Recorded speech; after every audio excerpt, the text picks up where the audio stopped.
Bienvenidos a esta nueva edición de Estéticos en el PAN, que ya vamos por la 98, ya nos acercamos a la 100. Para la 100 ya hemos dicho que vamos a hacer algo especial. Yo no soy especial.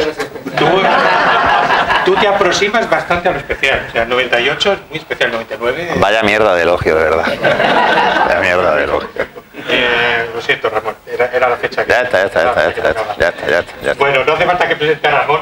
Siempre se decir esta frase tan manida de no necesita presentación, pero en este caso es verdad, pues no solamente porque ha venido muchísimas veces aquí a estas charlas estéticos en el PAN. Sin ser nada especial. Ha venido, ha llenado como hasta ahora. Estoy seguro de que todos y todas lo conocéis perfectamente. Habéis comprado sus libros, que es importante, ¿no? Comprarlos, luego leerlos ya es otro tema, pero hay que comprarlos. Y precisamente para hablar de su último libro, pues en caso alguien no lo ha leído y no lo ha comprado, pues tenemos aquí el título, un título muy políticamente correcto.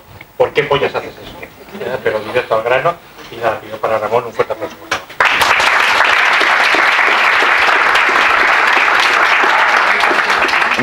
Buenas noches, es un gusto para mí volver a estar aquí en Escépticos en el PAN, porque además en Escépticos en el PAN es donde yo empecé a divulgar hace ya mucho tiempo. Mi primera charla fue una charla en Escépticos en el PAN Madrid. No soy nada especial, pero bueno, pero empecé aquí y me hace ilusión. Esta ya estás crucificado.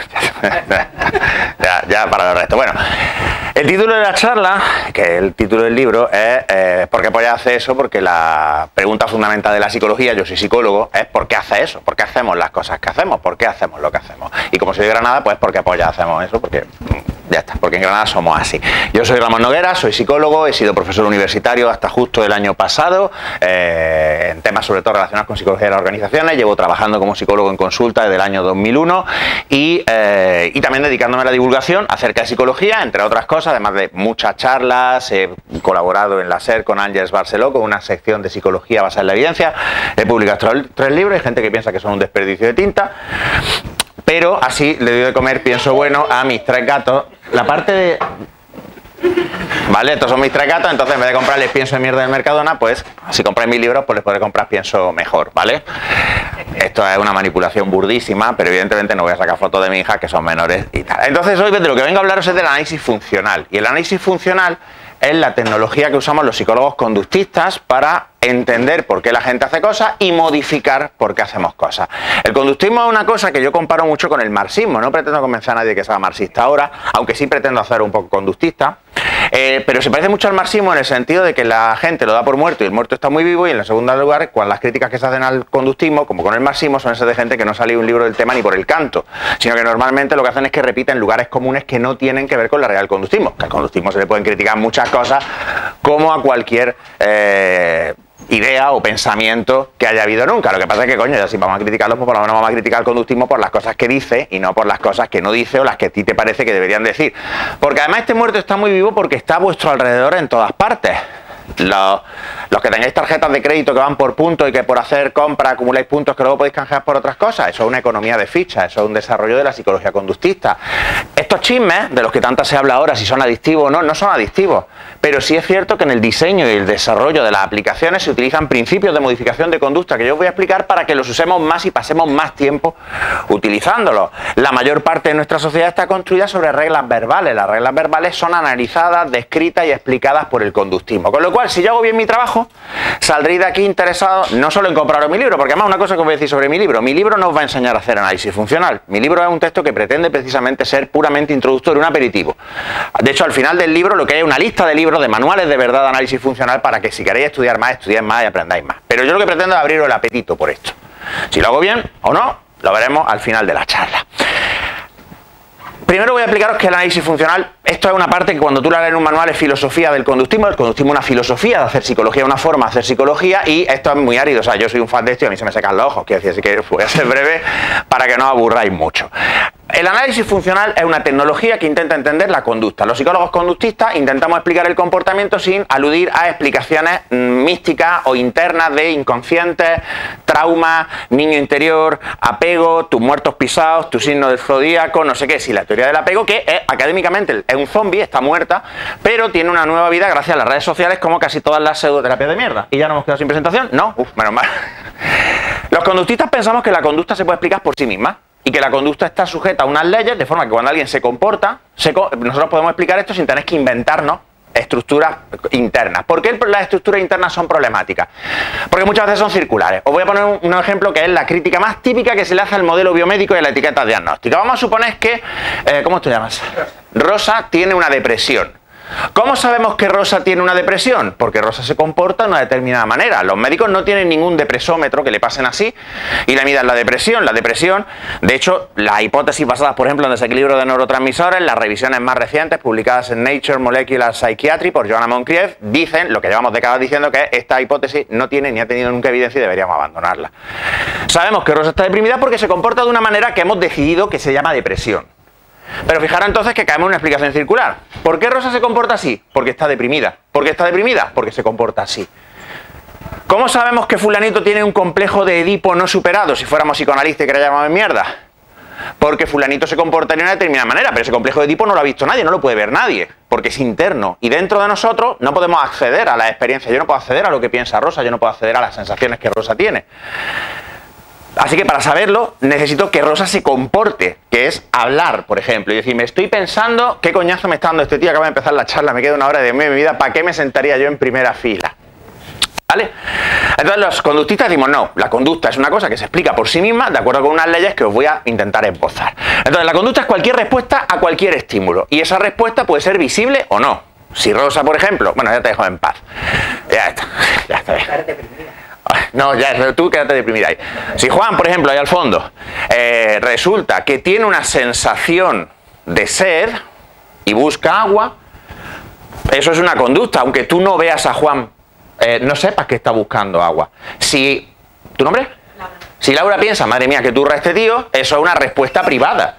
Nosotros los conductistas decimos que hay respuestas encubiertas o privadas, esto es las que solo percibe el sujeto que la experimenta, y respuestas manifiestas, que son las que pueden ver otras personas. Son iguales, la diferencia a efectos funcionales no existe. Asimismo, estímulo es cualquier cosa que pasa en el mundo, y el mundo es lo que hay dentro y fuera de vuestra piel. Si en tu caso, por ejemplo, ¿tu nombre? Sí. Si Lourdes, por ejemplo, tienes sed, esa es una señal, es un estímulo, igual que la luz de un semáforo es un estímulo para cruzar. No hay diferencia a efectos funcionales, ¿de acuerdo? Entonces, cualquier cosa que pase en el mundo que tú puedas percibir y que en ese momento cumpla una función de estímulo, un estímulo. Cualquier reacción que tú tengas, visible, invisible, refleja, no refleja, lo que tú quieras, es una respuesta. Y esa respuesta es lo que llamamos conducta. ¿Hasta aquí me seguís? Es que la chapa teórica se acaba en 2 minutos, al menos lo digo. Entonces, esto es lo que a nosotros nos interesa. Por eso cuando la gente dice el conductismo no se ocupa de las emociones ni del pensamiento, no es verdad. El pensamiento es objeto de estudio del conductismo, el pensamiento es tu lenguaje interno, es lo que tú te dices, conducta verbal. Lo que pasa es que no creemos que el pensamiento sea diferente de hablar. O sea, yo creo que cuando yo, por ejemplo, pienso y hablo con Alejandro y yo estamos teniendo una conducta verbal que es funcionalmente idéntica. Si yo estoy pensando cosas acerca de Alejandro, Alejandro está pensando cosas acerca de mí. Que movamos la boca y hagamos ruido, funcionalmente no tiene por qué ser una diferencia. Cuando estudiamos la conducta hacemos 2 cosas, estudiamos la morfología y la función. Lo de función es de donde viene lo de análisis funcional. Y aquí es donde viene la parte de por qué pues ya hace eso. Y ya veis que estamos llegando al meollo de la cuestión. La morfología es lo que nosotros podemos medir de la conducta. ¿Cuánto dura esta conducta? ¿Con cuánta frecuencia se emite una conducta? Por ejemplo, la conducta de fumar tiene una duración. ¿Cuánto dura cada cigarro? 1 minuto, 2 minutos, 5 minutos, no lo sé, yo no fumo. ¿Tiene un... ¿Cuánto? 5 minutos, gracias. ¿Cuánta frecuencia? Pues hay personas que tienen una frecuencia de 10 diarios, 20 diarios, 15 diarios, 8 diarios, 3 diarios. La latencia, ¿cuánto pasa desde que aparece el estímulo que señala que hay que hacer la conducta hasta que se hace? Por ejemplo, en el caso del cigarro después del café, la latencia son milisegundos. Te ponen el café, ¡fras!, cigarro fuera. En otros casos la latencia puede ser mucho más larga. La intensidad en algunos casos se puede medir, puede haber conductas, por ejemplo, gritar se puede emitir con más intensidad que otras, puede gritar a más decibelios o a menos decibelios. Y la función es cómo esa conducta se relaciona, y es la respuesta a por qué polla hacemos eso. Esto que voy a decir ahora es mentira. Y quiero que quede claro, es mentira, y os digo esta mentira para divulgar, pero no es técnicamente cierta, pero es suficientemente aproximada para que nos valga. La función es el para qué hacemos esto. En realidad no es así, pero nos vamos a entender mejor. Entonces, la pregunta es, ¿por qué pollas haces esto? Es, yo hago esto para aproximarme a algo o para alejarme de algo, para conseguir algo o para evitar algo. Todas nuestras conductas tienen como meta la aproximación a algo que queremos o la evitación de algo que no queremos. Y conductas desde tan simples como coger una botella de agua cuando tengo sed, a rumiar durante 3 horas seguidas acerca de por qué mi novio no me contesta al WhatsApp.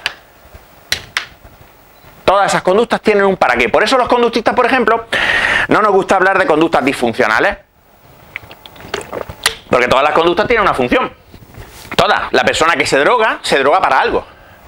La persona que comete actos atroces, los comete para algo. La persona que ayuda a otros, ayuda para algo.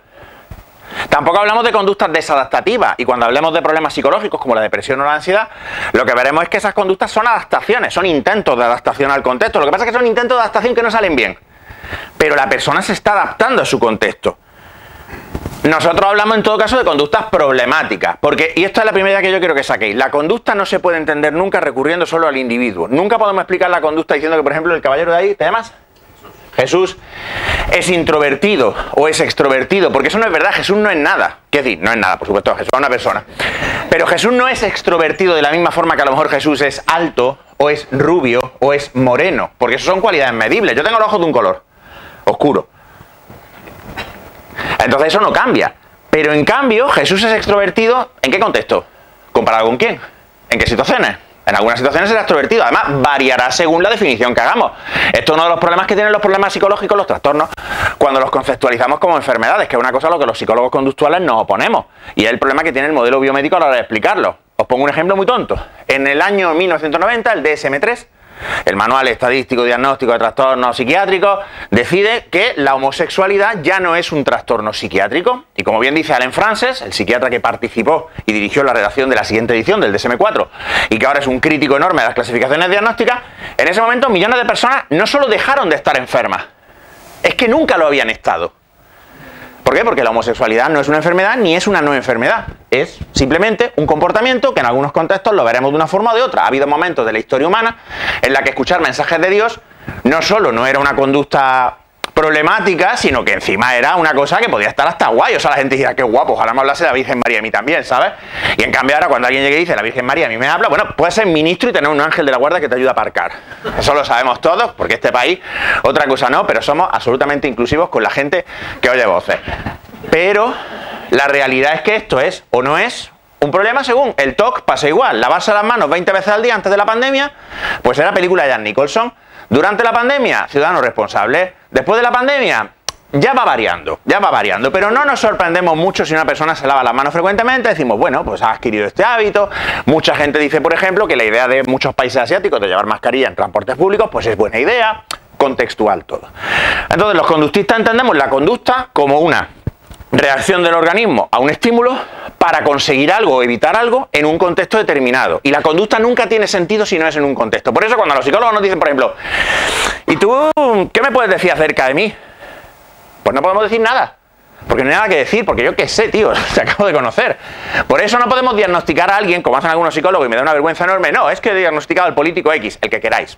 No vamos a entrar en discusiones políticas. Y es claramente un psicópata porque he visto un clip de 30 segundos de una intervención pública y por tanto ya le he hecho el psicoanálisis. Mira, no se puede.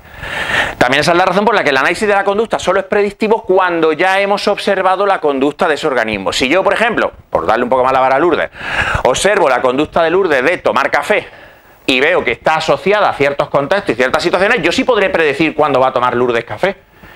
Y probablemente podré predecir si va a tomar café en algún otro contexto que no sea el normal. Pero yo de primera no lo puedo saber, porque el análisis de conducta es único.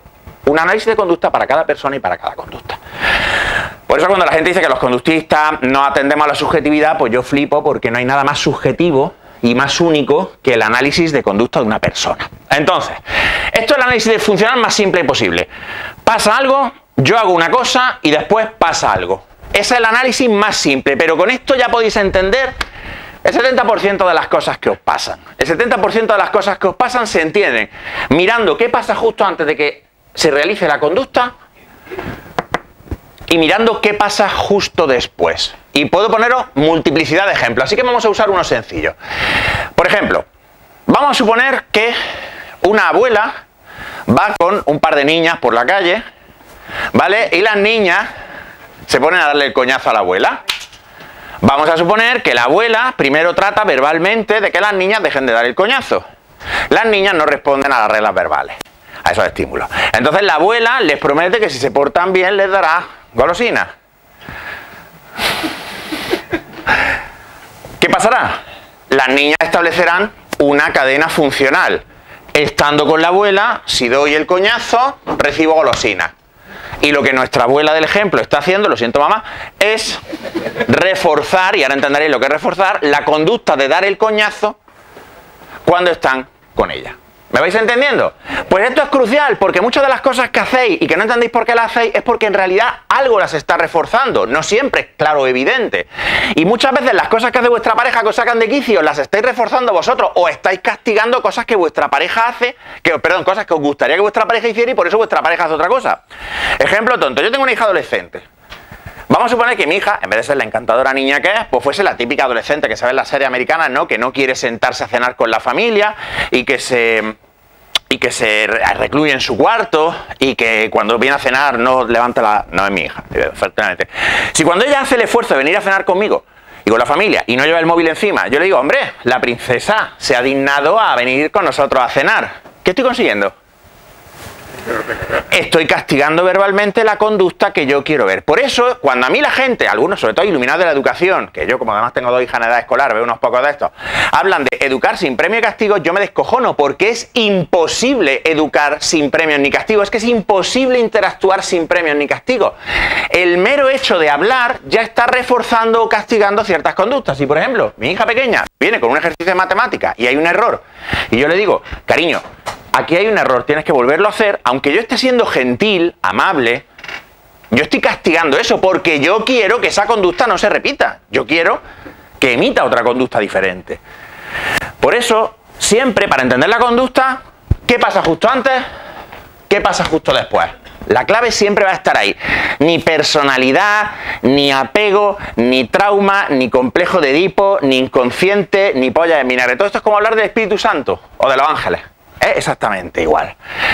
Aquí os dejo un par de definiciones serias. Básicamente un análisis funcional es coger y descomponer el comportamiento en el antecedente, el consecuente, y entonces podemos establecer una cosa que se llama hipótesis funcionales sobre contingencia. Esto voy a hablar mucho. Una contingencia es una relación entre cosas. Por ejemplo, en el experimento clásico del perro de Pavlov, ¿sabéis que le sonaban una campanita cada vez que le presentaban comida al perro, hasta que llegaba un momento en el que sonaba la campanita y el perro empezaba a salivar? Pues es una contingencia. El perro aprende que hay una contingencia entre timbre y comida. En una escuela, timbre, patio. En el mundo laboral, viernes, fin de semana. De puta madre. Por eso podemos analizar estos comportamientos chorras como la depresión postvacacional y tal en términos funcionales. Vuelta al trabajo. ¿Qué estamos anticipando? Verle la cara a nuestro jefe, evento desagradable. Anticipamos un castigo, nos da la bajona. Ya está, ya os he explicado la depresión postvacacional. Aquí ya se habla, además de una relación de contingencia, una correlación. Se expresa de -1. Si es negativa, esto es cuando pasa esto, esto otro no pasa, o positiva. Cuando esto pasa también. Por ejemplo, si yo entro en casa con cara de mala leche, pues mis hijas probablemente han establecido una relación de contingencia con si monto un ruido, pues entonces probablemente me caiga un castigo. ¿Vale? Es una contingencia positiva. ¿De acuerdo? Entonces, a veces son contingencias entre estímulos y a veces son contingencias entre conducta y consecuencia. Por ejemplo, si yo voy a trabajar, normalmente me pagan. Si yo escribo un WhatsApp a la persona que me gusta, normalmente me contesta. Si yo le doy el interruptor de la luz, normalmente la luz se enciende. Fijaros que podemos usar el análisis funcional para explicar desde la cosa más simple hasta la cosa más compleja. Esta es una definición todavía más seria del mejor libro que vais a encontrar en español, que es el manual de María Jesús Frosán y otros colaboradores del año 2020, Análisis Funcional de la Conducta Humana. Esto es un manual de cómo hacer análisis funcional. O sea que si queréis profundizar en esto, este es el libro más actualizado y mejor que vais a encontrar en lengua castellana. ¿De acuerdo? Que es que básicamente pretendemos describir, predecir y controlar cómo se establecen relaciones entre variables y comportamiento para así poder modificar el comportamiento de los organismos, etcétera, etcétera, ¿vale? Os recomiendo el libro sin reservas. También os digo que es un manual muy técnico, es más árido, no es divulgativo, no es un manual pensado para él. Pero si os atrevéis, de verdad que os va a merecer la pena, ¿vale? Entonces, vamos a empezar a hablar de los procesos. Lo primero que quiero que entendáis es que, aunque hay conductas que son innatas, instintivas, incluso las conductas más innatas se ven moldeadas por procesos de aprendizaje. Y voy a poneros algunos ejemplos para que entendáis hasta qué punto es así. Vosotros aprendéis a comportaros. Cuando vosotros os comportáis de una manera es porque habéis aprendido a lo largo de vuestra vida a comportaros así. Primera conducta innata, la sed. ¿Qué es lo que hacemos cuando tenemos sed? Si no sabéis responder esto, de verdad, me voy a preocupar por ustedes, ¿eh? ¿Qué hacemos cuando tenemos sed? ¿Beber agua? ¿Solo? No. Vamos a ser más finos. Estamos en la playa, hace un día de sol, tenemos sed. ¿Qué queremos beber? Tónica. ¿Tónica? ¿Qué queremos beber? Cerveza, refresco, agua. Fijaros, la respuesta de beber para calmar la sed es innata. ¿Qué es válido para calmar la sed? Es aprendido. En ciertas culturas y lugares, determinadas bebidas no se considerarían algo que calmara la sed y no producirían la respuesta de beber. En cambio, en nuestra conducta, nosotros bebemos cosas que probablemente en otros contextos jamás en la vida alguien se hubiera metido en el cuerpo. Por ejemplo, mi hija está obsesionada con comprar una bebida energética esta de mierda que se llama Prime, que solo la lata ya es verde radioactivo Chernóbil y que evidentemente, pues nadie en su sano juicio puede pensar que eso calma la sed. El café es una droga. Pero muchos de nosotros, no voy a decir todos, pero la gran mayoría de nosotros nos drogamos regularmente. Porque hemos aprendido eso. Otro ejemplo de conducta que es aprendida pero no es modificable. La orientación sexual. La orientación sexual, igual que la identidad de género, se establecen en torno a los 3 años. Y parece ser que, bueno, pues evidentemente hay un componente innato bastante importante. Pero ¿cómo se expresa esa orientación sexual? Es aprendido. Hay un ejemplo que uso mucho porque me parece divertidísimo por el racismo involuntario, porque el humor involuntario es el mejor, que es una amiga de mi mujer, que pues es una chica que es de ascendencia guineana, es nacida en Cataluña, es más catalana que la putifarra, pero la chica es negra. Y entonces un día un nota, no sé si un cliente, le dijo, pues eres muy guapa para ser negra. Monumental racismo aparte, a mí como psicólogo me parece muy fascinante porque fijaros, él es un hombre heterosexual, con lo cual si partimos de una conducta puramente innata, cualquier mujer debería valerle. Pero no. ¿Qué es una mujer guapa? ¿Qué es una mujer atractiva? ¿Qué es y qué no es un objeto de mi deseo? Se aprende por procesos de condicionamiento clásico y operante que veremos a continuación. Por otro lado, la orientación sexual también se expresa en cómo nos relacionamos. Hay una película que si no la habéis visto, una fantasía, se llama Triple R. RRR. Es una película que está en Netflix. Es un musical de 3 horas de acción de la India. Es una fumada de flipar. Pero una cosa que me parece muy interesante es que la India es un país con una cultura bastante poco amigable con los homosexuales. Pero sin embargo, la heterosexualidad entre los hombres allí se manifiesta de una manera que aquí nos resultaría sorprendente. En la India los hombres que son muy amigos van amorosamente cogidos de la mano, se montan en moto y van abrazados de una forma que nosotros diríamos que yo deje espacio. ¿Entiendes? Pero allí no, porque ser heterosexual, aunque sea una conducta innata, esto es, soy un hombre heterosexual, me atraen las mujeres, soy una mujer heterosexual, me atraen los hombres, etcétera, etcétera, se aprende. Del mismo modo que está el estereotipo este del fan del manga, el anime, la cultura japonesa en general, el otaku, que se obsesiona y solo le gustan las chicas orientales y dejan de gustarlo, dejan de interesarle las chicas occidentales. Todo eso es innato, pero es aprendido. Sin embargo, no todo lo aprendido es modificable. Por eso las terapias de conversión para volver a la gente no homosexual no funcionan y son simplemente una forma de tortura. Porque eso se puede aprender, pero no se puede modificar. No sé si entendéis la diferencia, pues es importante. Entonces, como digo, hay 4 grandes procesos. En realidad, hay más miga aquí, pero como dije, esto es una charla involuntaria, ¿vale? Los procesos de aprendizaje más comunes son 2 tipos, no asociativo y asociativo. El no asociativo es el más sencillito, lo pueden hacer hasta las bacterias. Y el no asociativo es simplemente que a base de presentar un estímulo, tu respuesta cambia. Y aquí tenemos la habituación, que es cuando a base de presentarte un estímulo, la respuesta disminuye. Ejemplo típico. Entras en la cocina y están haciendo la comida. Notas el olor es bueno. ¿Qué pasa cuando llevas 2 minutos en la cocina? Ya no lo notas, te has habituado. Evidentemente las partículas químicas responsables de la percepción del olor, siguen ahí. Pero tú te has habituado, simplemente las descartas. Esta también es la razón por la cual, por ejemplo, cuando empezamos una nueva relación, por los primeros meses estamos ahí como conejos de Duracell, dale que te pego, y luego pues caemos en una frecuencia más normal. Esto se llama efecto Coolidge. De hecho, el efecto Coolidge tiene 2 caras. El primero, sobre todo en el caso del hombre, ¿sabéis lo que es el periodo refractario? Bueno, el periodo refractario, para quien no lo sepa, es el periodo en el que los hombres, después de tener un orgasmo, no podemos tener una erección. Es un periodo que cuando eres adolescente dura 15 segundos y conforme va creciendo pues va durando más. El efecto Coolidge, una de las cosas que dice es que esto es por habituación en parte. Pero cuando tú cambias de pareja, entra una chica nueva, por ejemplo, de repente el efecto Coolidge desaparece y entonces vuelves a tener 14 años. ¿Por qué? Porque no estás habituado. Cuando muchas parejas intentan reavivar su vida amorosa, pues poniéndose lencería o probando cosas nuevas, etcétera, están tratando de combatir la habituación. Si la mejor comida del mundo, científicamente hablando, son los canelones de mi madre. Esto es así, no acepto discusión y ya está. Tendréis opiniones seguramente, no quiero oírlas. Lo importante es que si yo comiera canelones de mi madre todos los días, mañana, tarde y noche, pues probablemente acabaría perdiendo la respuesta a estos hábitos. Fijaros, proceso muy sencillo, pero tiene implicaciones muy profundas. Afecta a nuestra vida de pareja, afecta a nuestro trabajo, afecta a montones de cosas. Por otro lado tenemos la sensibilización, que es cuando un estímulo, a base de presentarlo, mi respuesta se intensifica. Esto normalmente, fijaros, la habituación suele ocurrir con estímulos placenteros. Por ejemplo, las drogas. Las primeras veces que consumo son las mejores. Pero también pasa con la comida, puede pasar con el sexo. En cambio, la sensibilización suele ocurrir más con fenómenos adversivos, el dolor, por ejemplo. O, por ejemplo, tu hija taladrándote la cabeza, un papi, ¿cuándo cenamos?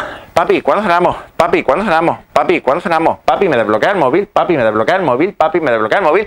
Estaba yo pensando en el metro de la sensibilización, porque hay un Madrid-Barça, mi hija lo quiere ver, quiere que le desbloquee el YouTube del móvil, y entonces, pues si no me lo ha dicho 200 veces, no me lo ha dicho ninguna. Pues yo estaba pensando, ¿qué cojonudo ejemplo de sensibilización? Porque yo iba notando, conforme ella me iba hablando, cómo por dentro me iba creciendo un hartazgo, ¿sabéis?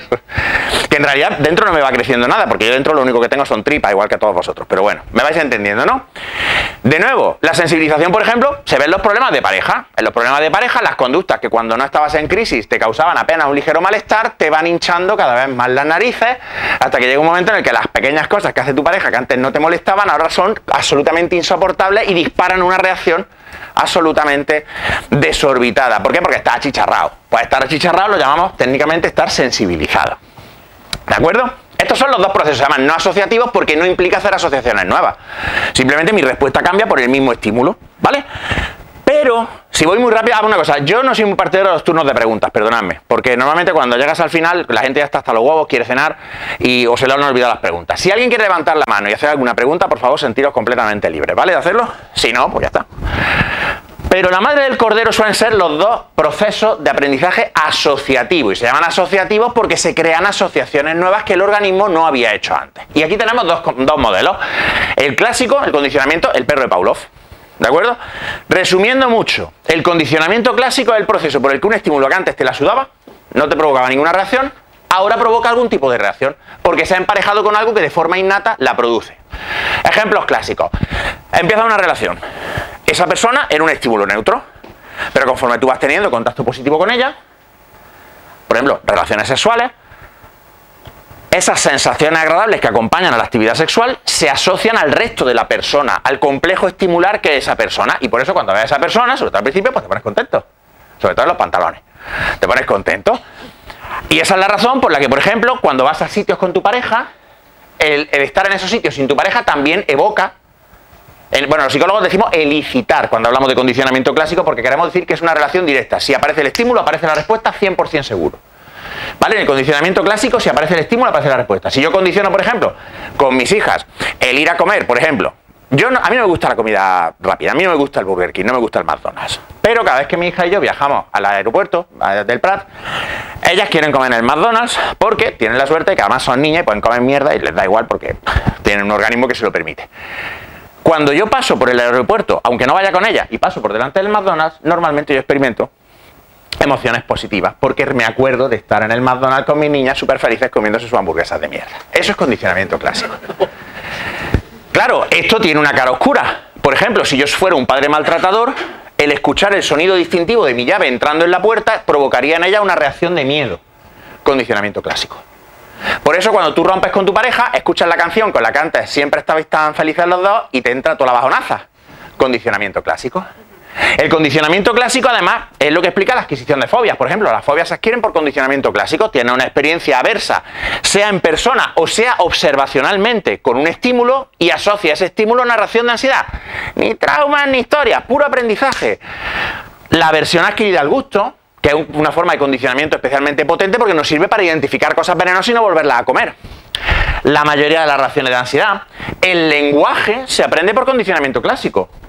Tú ves que la gente cuando esto está aquí dice agua, agua, agua, agua y asocian la palabra agua con esto. Además, luego cuando veamos el condicionamiento operante lo entenderéis todavía mejor. Además, cuando tú dices agua asociado a la botella, la gente te dice ¡muy bien! Y se refuerza la conducta de decir agua. Pero esa es la razón por la que el lenguaje se aprende de una forma tan aparentemente aleatoria e inconexa. Y por lo que muchas veces las reglas, sobre todo con los verbos, no se generalizan. ¿Por qué? Porque se aprende por mera asociación. Agua, luz, papi, mami. Claro, ¿cuáles son las primeras palabras que decimos? Palabras relacionadas con los estímulos a los que más frecuentemente estamos expuestos. Papi, mami, yo, tú. ¿Veis? El condicionamiento clásico explica también las normas sociales. Y aquí hay un ejemplo que lo tengo ya desgastado, pero lo voy a volver a usar porque qué más da. Y es la vestimenta. A mí me gustan muchísimo las faldas escocesas. Yo creo que son una cosa súper cómoda. Yo tengo dos. Son comodísimas. Yo no entiendo por qué las tías lleváis pantalones. Lo digo, siempre lo digo y moriré en esta colina. Pero como podéis ver, me he traído pantalones. ¿Por qué? ¿Por qué creéis que yo no he traído una falda escocesa siendo yo una persona muy devota, muy amante de la falda escocesa? Porque llamaría la atención y traería de... Porque este contexto está asociado con un complejo estimular. Pero ¿y si esta charla la estuviéramos dando en Edimburgo? Pues a lo mejor me sentiría más cómodo. Llevar un traje de rociero está muy bien en el Rocío. Llevar un traje de rociero en una masía, en una boda catalana, pues no tanto. ¿Por qué? Por condicionamiento clásico. Asociamos cosas con lugares y por eso tú para vestir, para salir de fiesta vistes de una manera y para salir a trabajar vistes de otra y para estar en tu casa lo haces de otra, porque has simplemente asociado que ciertos estímulos van con otros estímulos. Y por supuesto los criterios estéticos. Cuando la gente dice, a mí me gustan las rubias, eso es verdad, pero ¿por qué te gustan las rubias? Porque muchas veces a lo largo de tu experiencia de aprendizaje habrás tenido situaciones agradables relacionadas con personas de cabello rubio y habrás acabado asociando el cabello rubio con este tipo de estimulación apetitiva. Y esa es la razón por la que, por ejemplo, los gustos también cambian. Por ejemplo, una persona que haya tenido malas experiencias con un tipo determinado de persona, probablemente rechace ese tipo de persona y diga, ay, es que no sé muy bien por qué. A veces la respuesta está en la historia de aprendizaje, pero no como dicen los psicoanalistas. ¿Hasta aquí me vais siguiendo? Esto es muy importante porque, por ejemplo, las personas que tienen trastornos relacionados con la imagen corporal, lo que han hecho es condicionar de forma clásica sensaciones aversivas a su propia imagen. Y, por ejemplo, el tratamiento muchas veces es lo que llamamos un contracondicionamiento o una extinción. Ahora explicaré la diferencia entre ambas cosas. Por ejemplo, una persona que tiene aversión a verse en el espejo y que trata de hacer cosas para nunca verse desnudo, podemos proponerle como ejercicio que pase desnudo por casa o que se exponga a verse delante del espejo hasta que el malestar pase. ¿Por qué? Porque lo que estamos haciendo es tratar de romper esa asociación, que es lo que le lleva a evitar ciertos comportamientos, ¿vale? Entonces, el condicionamiento clásico durante mucho tiempo se ha tenido como un proceso de segunda, porque el operante es como más sofisticado y decimos, esto es solo para los reflejos, esto es para los animalicos, ¿no? Para los perricos de Pavlov y tal. Pero no es verdad, el condicionamiento clásico está en todas partes. Tanto es así que hay muchos psicólogos, yo entre ellos, que pensamos que en realidad el clásico y el operante son dos facetas del mismo proceso, porque muchas veces no se puede dar uno sin el otro. Vamos a suponer que, por ejemplo, ¿tu nombre? David. David es mi jefe. Y vamos a suponer que cada vez que yo le presento un trabajo a David, David me echa una bronca. Con el tiempo yo aprenderé a intentar no presentarle el trabajo a David. Pero es que además la mera presencia de David me va a tocar los cojones. Y ahí tenemos condicionamiento operante, mi conducta de presentar trabajo es castigada, y tenemos clásico. David en su conjunto es un estímulo que predice la aparición de situaciones aversivas. ¿Vale? Un nivel más. El condicionamiento operante. El condicionamiento operante es lo que llamamos una relación de tres términos, una contingencia. ¿Por qué?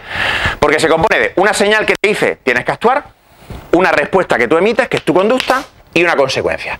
Según qué consecuencia haya, la conducta será más probable en el futuro o será menos probable. ¿Estaremos reforzando o estaremos castigando? Aquí hay muchísima confusión y me voy a detener un momento. Pero esto es la madre del cordero, porque, por ejemplo, muchas veces reforzamos y castigamos las cosas que no queremos reforzar o no queremos castigar. Muchas veces cuando decimos, ¿pero por qué cojones haces esto? Resulta que muchas veces la persona está evitando un malestar o está tratando de acceder a una recompensa, un incentivo, un reforzador, como lo queramos llamar, ¿vale? Ejemplo facilísimo de contingencia de tres términos. Estoy en un cruce.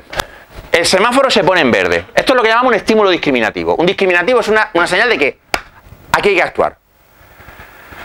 Como es verde, lo que me indica es tu respuesta de cruzar se verá recompensada, reforzada con cruzar con seguridad.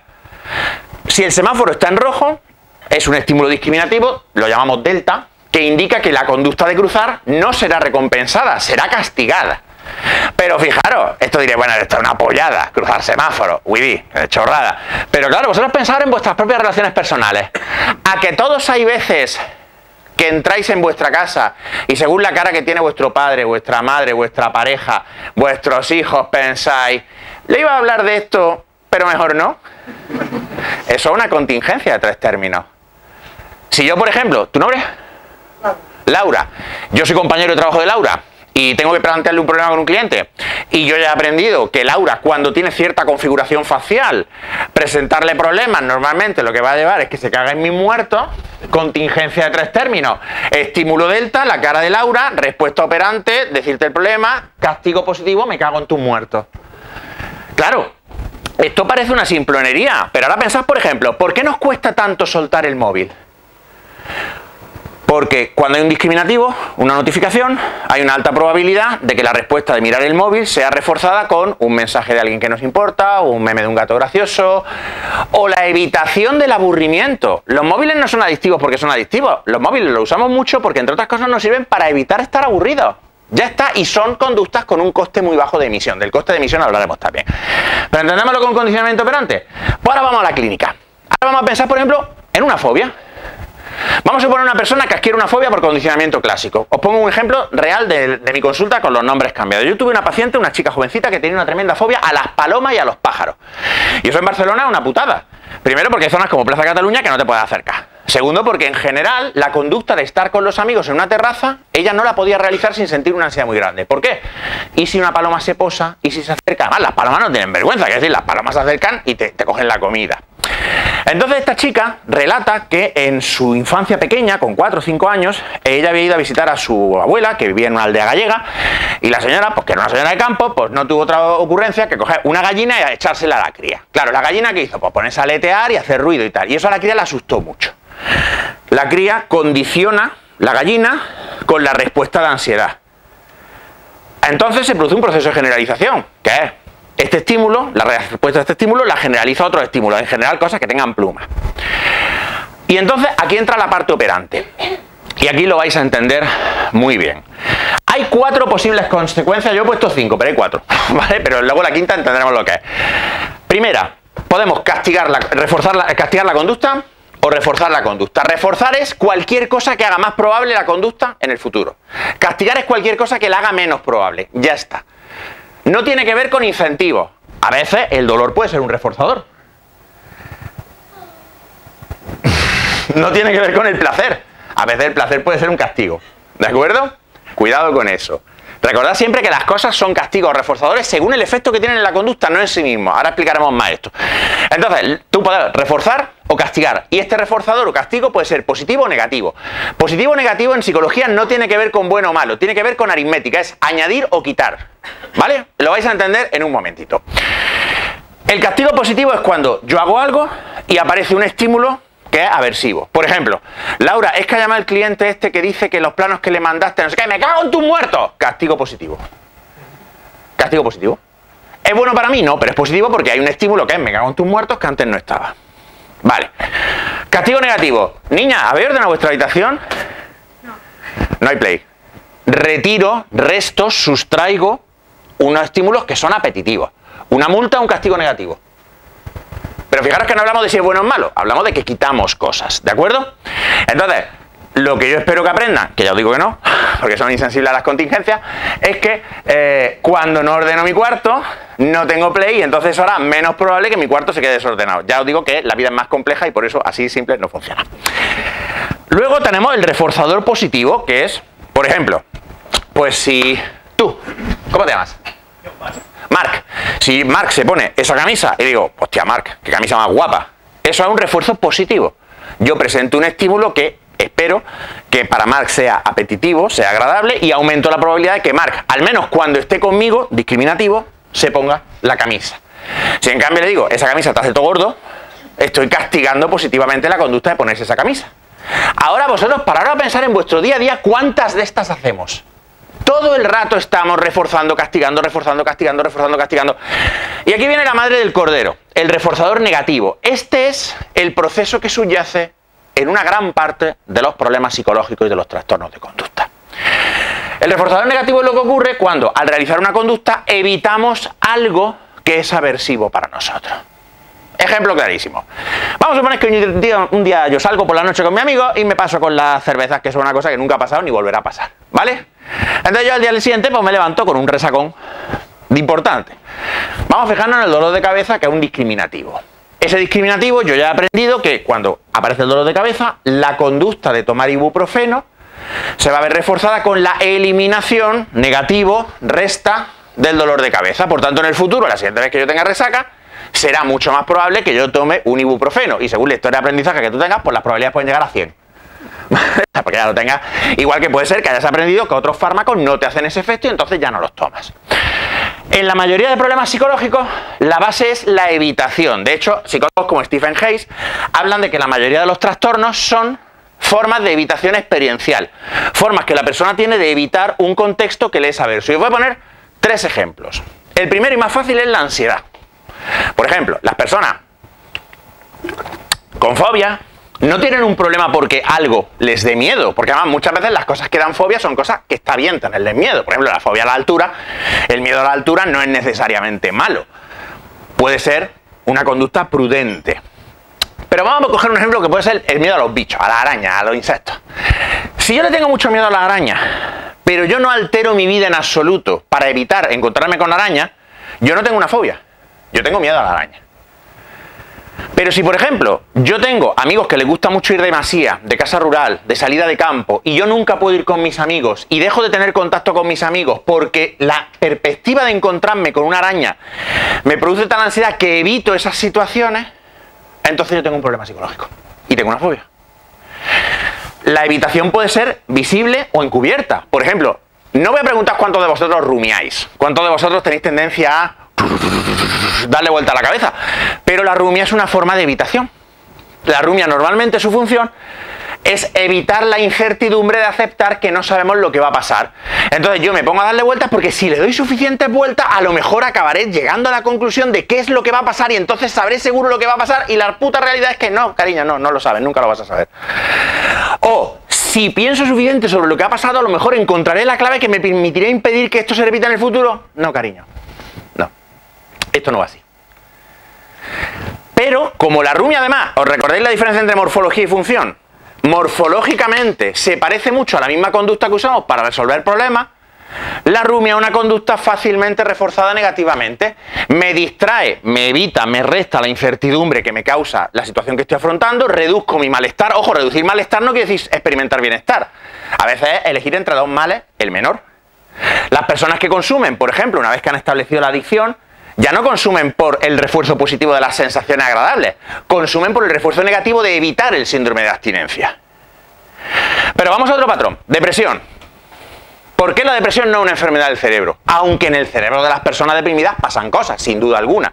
Pero también pasan cuando te comes una hamburguesa, también pasan cuando ves un Madrid-Barça, también pasan cuando abrazas a tu pareja. Claro, en nuestro cerebro pasan cosas todo el rato, porque es el medio, no es la causa. El cerebro es lo que nos permite realizar conductas, no es la causa de la conducta.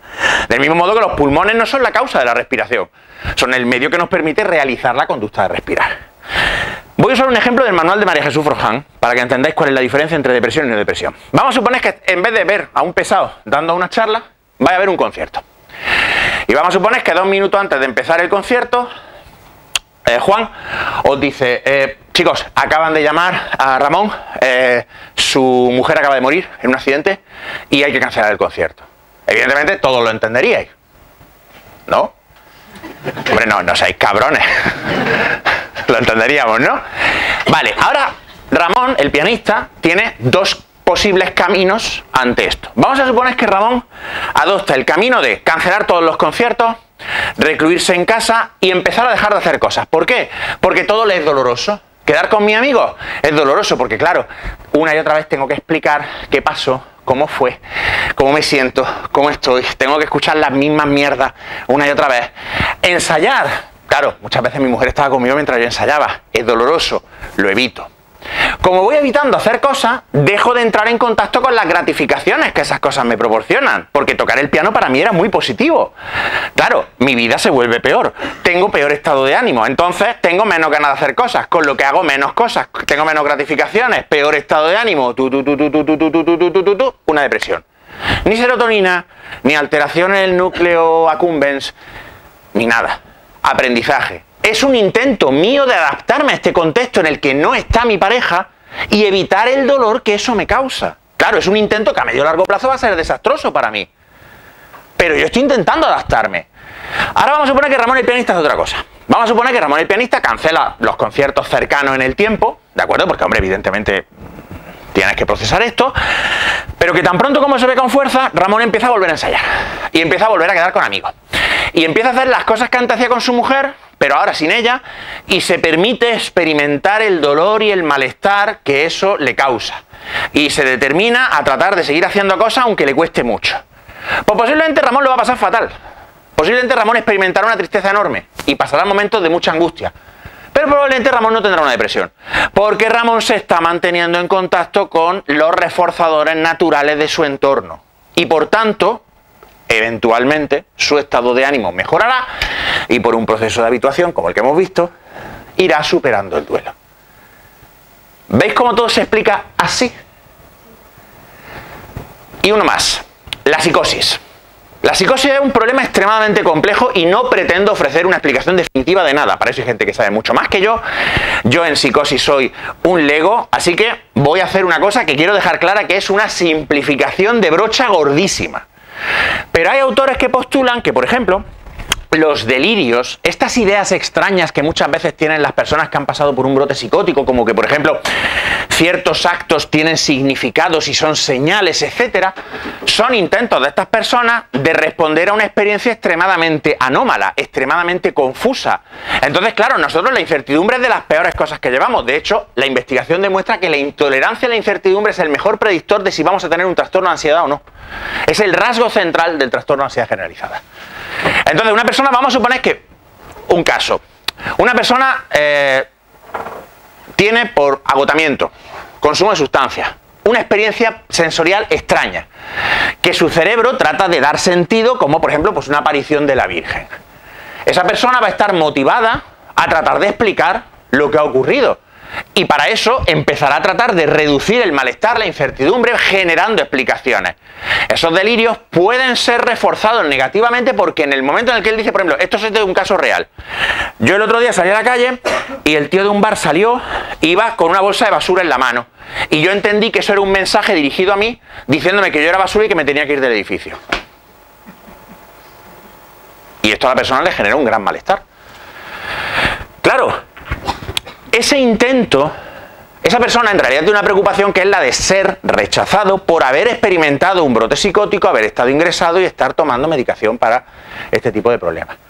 Y por tanto esta persona ha desarrollado, ha aprendido por condicionamiento operante y clásico una conducta de hipervigilancia que le lleva a estar constantemente observando los más mínimos detalles de sus interacciones con todo el mundo, tratando de encontrar señales para quedarse tranquilo.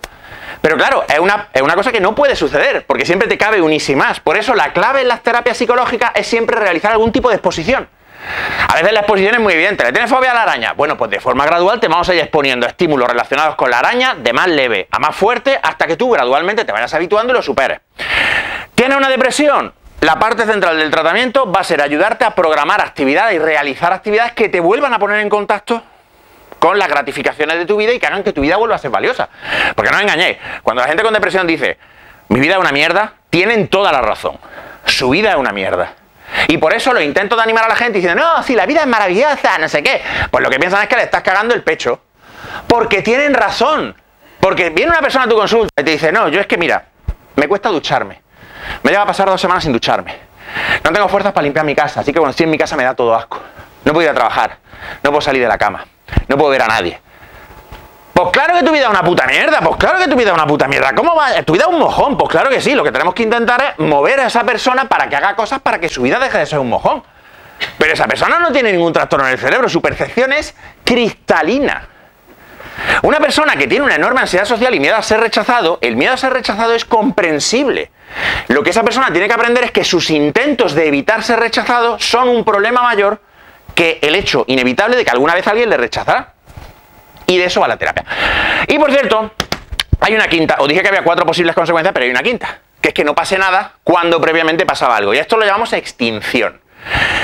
Vamos a volver al ejemplo de la niña y la abuela. ¿Vale?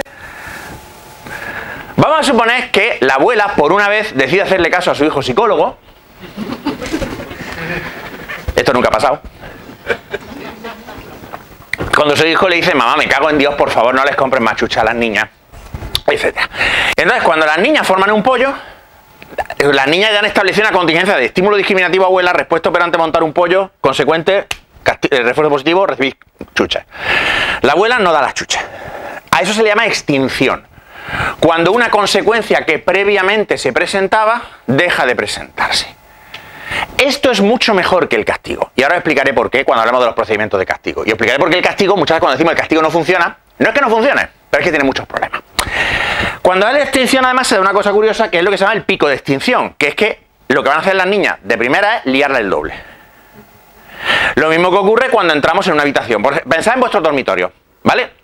Pocos entornos más familiares que eso ahora. Quiero que visualicéis vuestro dormitorio. Quiero que visualicéis dónde está el interruptor de la luz en vuestro dormitorio, ¿vale? Y ahora quiero que imaginéis que entréis en vuestro dormitorio, extendéis la mano a la altura que normalmente esté y lo pulsáis y no ocurre nada. ¿Qué es lo que vais a hacer en ese preciso instante?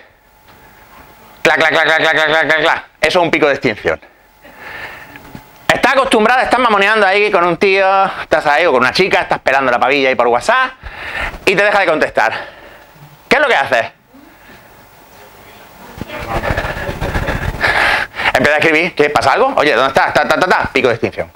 Si el pico de extinción dura suficiente, si la extinción dura suficiente, dejarás de escribirle. Te pones ropa guapísima para tu pareja. Tu pareja no te dice nada.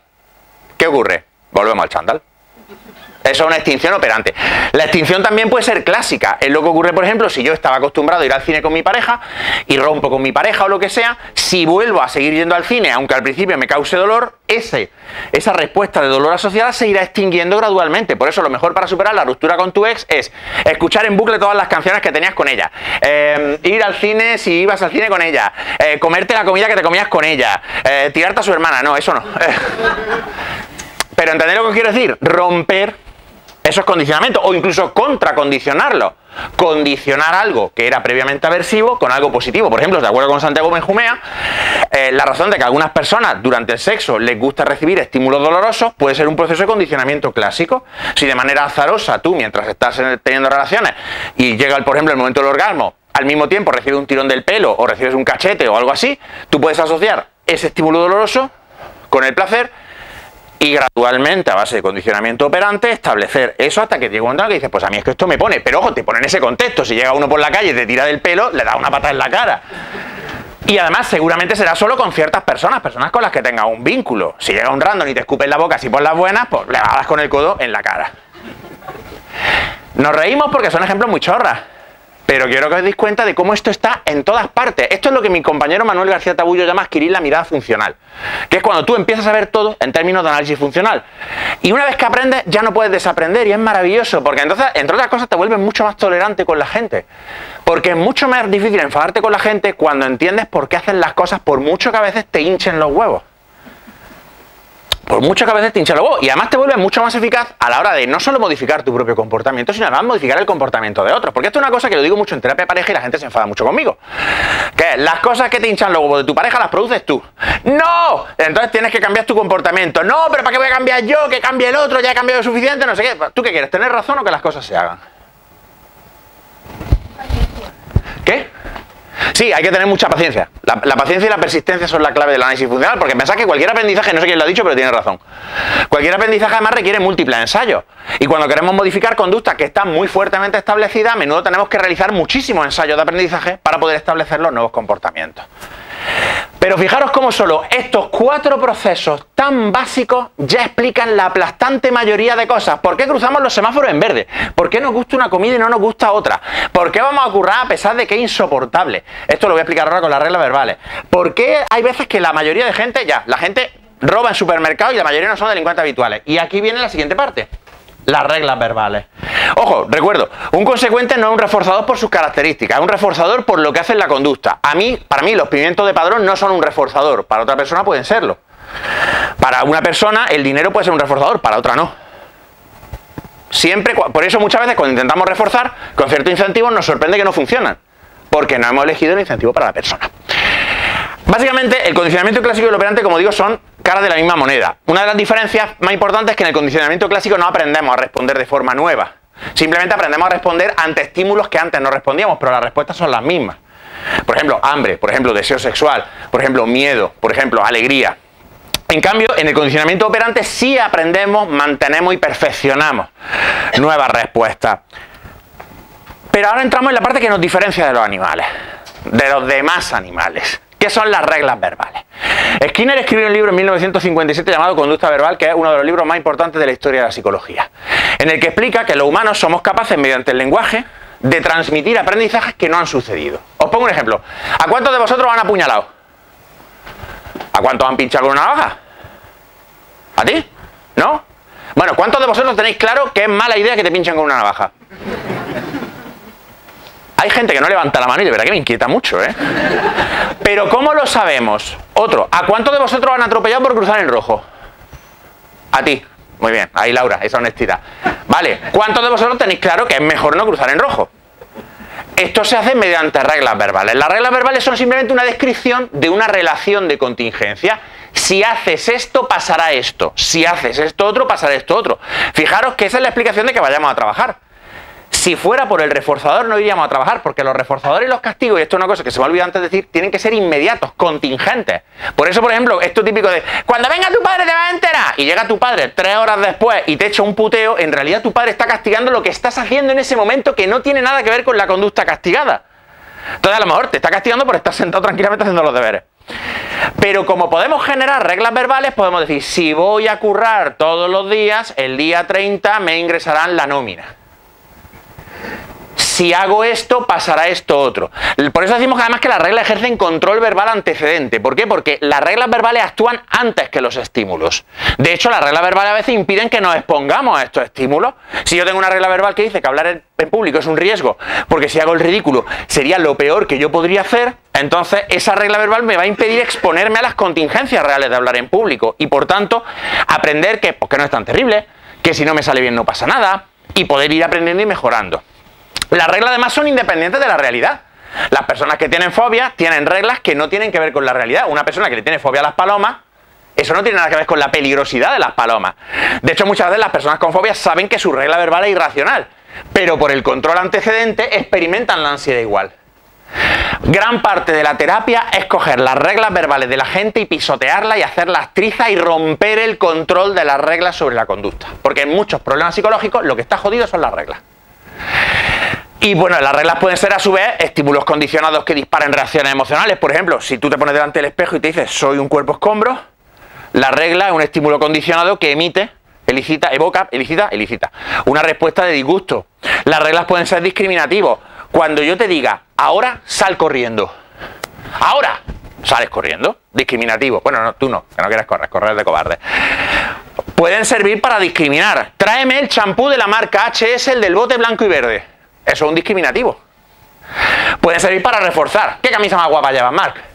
Puede ser un castigo. ¿Qué mierda de camisa llevas, Marc? Y son sobre todo cosas que nos permiten viajar en el tiempo, porque el lenguaje nos permite entrar en contacto con reforzadores y castigos que no han pasado o que pasaron hace tiempo. Madre mía, lleva 2 horas sin escribirme. Esto es que me va a dejar. Estoy trayéndome un castigo que no ha pasado al presente. Aquí, calentico. Mira lo que me dijo la hija de puta esta mañana, me cago en sus muertos pisados. Me traigo un castigo de esta mañana y lo vuelvo a experimentar. El lenguaje es una de las herramientas más potentes y por eso es lo que los psicólogos usamos en nuestra práctica. El lenguaje es nuestro bisturí, el lenguaje es nuestro microscopio, es nuestro láser, a veces es nuestro martillo. A veces es nuestro martillo, y como aquí ha habido alguna persona que ha pasado por consulta conmigo lo sabe, que a veces puede ser un martillo. Porque nos sirve para establecer además nuevas reglas de comportamiento. Nosotros utilizamos el lenguaje para tratar de romper esas reglas y crear reglas que sean mejores para la persona. Fijaros que mejores para la persona, los psicólogos no somos curas, por eso yo me pongo tan cabreado con la gente que dice las relaciones tóxicas son no sé qué. Mira, no, la ciencia de la psicología no tiene una asignatura de relacionología que dice cómo tienen que ser las relaciones, porque lo que es una buena relación aquí, en otro país puede ser terrible. Sí, dime. En este contexto de que hablas, no entiendo bien el concepto de regla. Una regla es una descripción de una contingencia. Si hago esto, entonces pasa esto. La gran ventaja es que no tengo que experimentarlo en mi propio ser para, por ejemplo, si cruzo en rojo, me puede atropellar un coche. Cuando lo que haces es una atribución de valor. Por ejemplo, No un nexo causal. vale, por ejemplo, dame un ejemplo. Algo es bueno o malo. Algo es bueno quiere decir que cuando estoy cerca de eso recibo estimulación apetitiva, agradable, reforzante. El acercamiento a ese estímulo se verá reforzado. Cuando algo es malo, el acercamiento a ese estímulo se verá castigado. Y si lo que Digo, asesinar es malo. Asesinar es malo. Asesinar es malo porque es lo que llamamos una metacontingencia, una contingencia que incluye varias contingencias. Asesinar es malo. Si yo cometo la conducta de asesinar, soy una mala persona, lo cual abarca rechazo social, castigo penal, consecuencias de malestar en forma de ansiedad, remordimientos, El estímulo, la persona que es la que asesino. Por eso, pero fíjate, esto es muy variable. Hasta hace 4 días, yo siempre digo lo mismo, ir a YouTube y buscar, sobre todo los más jóvenes, anuncio de Coñac Soberano, años 60. En ese anuncio, un señor llega de currar y entra en un anuncio en blanco y negro, no, te lo digo a ti, un anuncio en blanco y negro, y entra por la puerta y está su mujer esperándole, literalmente con las putas zapatillas en la mano, porque se esperaba que le llevaran las zapatillas a vuestros maridos. Y entonces la cena no está al gusto y el señor le calza una hostia a la mujer, plaga, y el mensaje del anuncio es, le tenías que haber puesto un coñac primero. Eso es una regla verbal. Hoy día ese anuncio evidentemente es impensable porque nuestras reglas verbales han cambiado. Una de las críticas que se hacen a la teoría del apego y mierdas por el estilo es que precisamente si esa teoría fuera correcta, el 90% de la población humana, bueno, el 90% quizás, sí, el 90%, estaríamos sollados. Porque en la mayoría de culturas no americanas las prácticas de crianza son absolutamente diferentes. En Japón los niños duermen con los padres hasta los 10 años, pero van al cole solos con 3. En muchas tribus, en cuanto el niño puede más o menos andar, se le pega una patada así, vete con tu hermano a dar el coñazo y búscate la vida, o ponte a currar, vago. ¿Eh? Ahí está bien el partido. ¿Entendéis lo que os quiero decir? Fijaros, yo le he desbloqueado el móvil porque estímulo discriminativo, estoy en una charla, respuesta operante, desbloquear el móvil, reforzador negativo, evito que me den el coñazo. ¿Veis? Adelante. Si asesinar es malo, un asesino lo sabe, Ajá. pero aún así lo hace. Porque el reforzador de esa conducta es superior. Claro, tú piensas en esto como un sistema de pesa y balanza. En todo momento hay reforzadores, castigos compitiendo entre sí. Por ejemplo, he mencionado antes una cosa de pasada. La mayoría de gente que roba en tiendas no son delincuentes habituales. ¿Por qué? Veo un aparato, por ejemplo, un mando de diapositivas que me viene muy bien. Y no hay nadie. Lo cojo. Pero hay un guardia, hay una cámara, estímulo delta. No lo cojo. ¿Por qué? Porque anticipo una contingencia de castigo en caso de realizarlo. Pero si no anticipo esa contingencia de castigo, lo cojo. Claro, aquí el asesino cuando comete ese acto lo hace porque en ese momento el reforzador de realizar esa conducta es superior a los potenciales castigos. Porque además aquí, ¿tu pregunta es, compañero? ¿Tu nombre, perdón? Jordi. Porque además el tiempo juega un papel esencial. Una consecuencia inmediata, buena o mala, es más importante que una demorada en el tiempo, siempre. Entonces, claro, vosotros pensáis que la cárcel, por ejemplo, no es efectiva, el código penal más duro no es efectivo, reducción del crimen, ¿por qué? Tú matas a Jordi, matas a Francesc. Primero, te tienen que pillar. Luego, te tienen que juzgar. Luego, tienes que ir a la cárcel. Eso está muy lejos, pero Francesc te tiene hasta los huevos ahora. ¿Cómo de guay sería que Francesc se callara? Claro. Evidentemente hablamos de situaciones muy extremas y estoy simplificando muchísimo en mor de esto. Pero esto es la imaginación. La imaginación es la imaginación es un estímulo, es una respuesta autogenerada. Por ejemplo, Skinner lo llama visión operante o visión respondiente. Por ejemplo, yo te digo el nombre de Jordi. Jordi, la imagen de Jordi aparece en tu conciencia. Respuesta condicionada clásica. Bueno, vamos a suponer que fuera amigo y te importase, ¿vale? Vale, pero si en cambio te digo piensa en Jordi, tú puedes responder pensando una imagen de Jordi. Es una visión operante. Y como cualquier conducta obedece a las mismas leyes que he dicho. Por ejemplo, te puede servir para reforzarte. Estás en el trabajo, estás hasta los huevos y dices, voy a pensar en los canelones de mi madre. Y visualizas los canelones y en ese momento obtienes, esa conducta se ve reforzada y además positiva y negativamente. Positiva porque los canelones de mi madre son lo mejor que hay. Negativamente porque me abstraigo, me aparto del malestar que me produce estar en la oficina. Claro, es que es lo que os digo, en todo momento todos estos procesos están interactuando a todos los niveles. Cuando alguien hace algo es porque en ese momento la balanza se inclina de un lado o de otro, porque siempre hay múltiples fuerzas. Otro ejemplo, ¿por qué cuesta tanto hacer ejercicio y ponerse cachas? Ya os digo que no es por la fuerza de voluntad, porque la fuerza de voluntad no existe. ¿Qué ocurre? Cuando yo me quiero poner cachas hay unos beneficios muy grandes de estar en forma. Yo me siento mejor, tendré mejor salud, haré muchas cosas mejor. Seré más atractivo. Eso, el reforzador social es importantísimo. Pero claro, eso es en el tiempo. Ahora está el sofá. Ahora está la tele. Ahora están las agujetas, el dolor, el sudor. Claro, cuando vemos a alguien que es muy disciplinado y va mucho al gimnasio y está mamado y todo esto decimos, es que tiene mucha fuerza de voluntad. No, es que esta persona, mediante un buen control estimular y mediante ciertos procedimientos, ha conseguido llegar a un punto en el que el reforzador ya no está lejos en el tiempo. El reforzador está ahora. Ya estoy bueno. Entonces yo ahora no estoy trabajando para alcanzar estar bueno, estoy trabajando para mantener estar bueno y evitar no estar bueno. Entonces, claro, ahora es muy fácil ir al gimnasio y machacarme vivo. Porque ahora no estoy motivado por la ganancia, estoy motivado por evitar la pérdida. ¿La motivación es un estímulo o una conducta? La motivación es una variable del entorno de la que voy a hablar en un momento, pero joder, haces unas preguntas de puta madre. La motivación es básicamente cualquier factor que aumenta o disminuye la probabilidad de una conducta cambiando el valor del reforzador. Te pongo un ejemplo. El hambre. Sí, es que esto es serio. Nosotros los psicólogos somos gente seria, algunos. Cuando hablamos de procedimientos, lo primero que hacemos, operaciones de establecimiento. Por ejemplo, tú suponte que te digo, Jordi, esta es la última botella de agua que queda en Barcelona.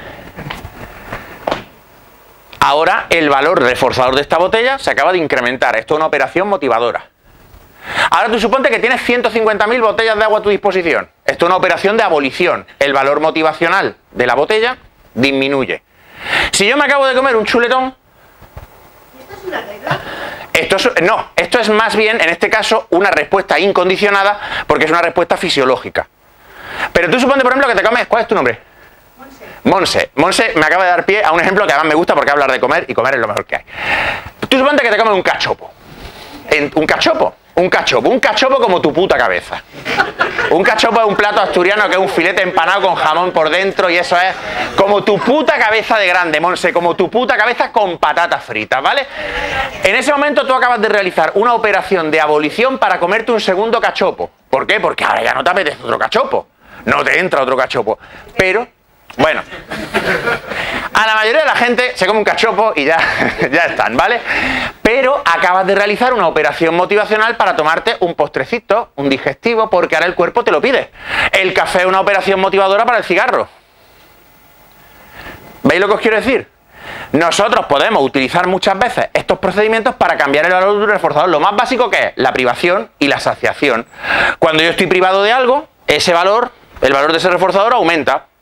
Por eso las cosas escasas son más valiosas.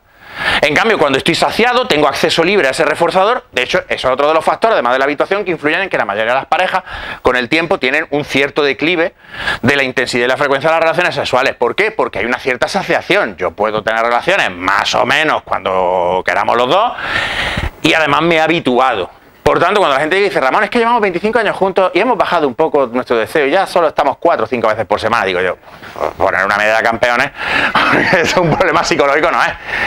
¿Entendéis lo que os quiero decir? Claro, la motivación, como tú dices, es simplemente un cambio en las condiciones, que me hacen más probable que yo realice una conducta o no, porque el reforzador se ha vuelto más o menos valioso. Fíjate, por ejemplo, como el dinero muchas veces no consigue motivar a la gente porque a lo mejor otras condiciones actúan como operación de abolición. Si yo a ti te subo el sueldo, pero tu jefe es insoportable, el trabajo es un coñazo, los horarios son infectos, el sitio de trabajo es más feo que pegarle a tu puta madre con una nevera.